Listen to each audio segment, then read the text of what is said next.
Hi there, Steve Kaufman here to talk about languages, and today I'm going to talk about grammar exercises. But before I do that, if you enjoy my videos, please subscribe. If you have any particular requests, please let me know.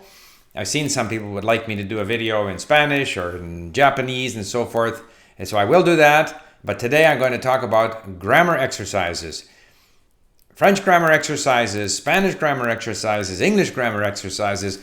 Every time you buy a book, to learn a language, it's got a lot of grammar exercises there. It seems that anyone producing a textbook feels that they have to produce these exercises to drill you and train you in whatever grammatical rule they've been trying to teach, because sort of together with the grammar exercises, you have grammar rules, grammar explanations.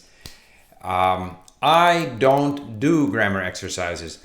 I don't think that the time and stress involved in trying to think and trying to get the right answer and then looking to see if I got the right answer, I've never found that it helped me very much.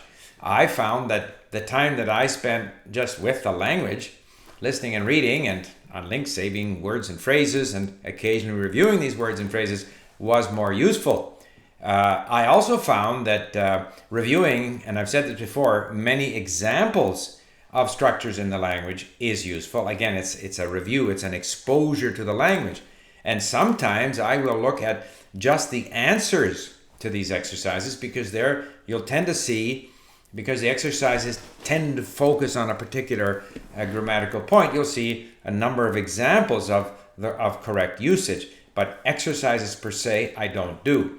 And what I have found is very interesting. I noticed this as, I'm working on my Korean and my Polish, and then I listen to my Ukrainian and Russian and so forth.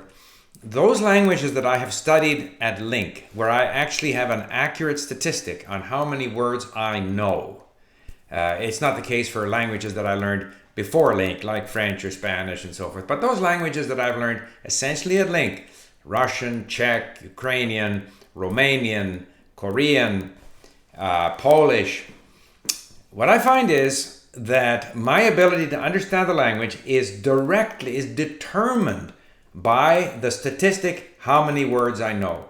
And the statistic of how many words I know at LINC is really a reflection of how much time I have spent reading, and I always listen to the same content, so reading and listening to the language. So in fact, that statistic, how many words I know, reflects how much time I have spent with the language. Not doing exercises, but reading and listening.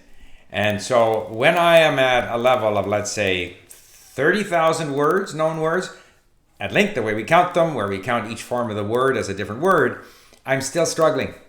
Romanian, Korean, even Polish. Whereas when I'm over the 40,000, 50,000 hump, Ukrainian and Czech, I understand them a lot better. And of course, Russian, where I'm over like 80, 90,000 words, I understand Russian. Unless there's words in there that I don't know, the occasional word, by and large, I understand, 90% of what they're saying. So all to say that to me, language is about words and exposure. Spending the time, learning words, and grammar exercises, I don't think, to me, they don't even constitute sort of time spent with the language. Time spent with the language is listening, reading, speaking, writing.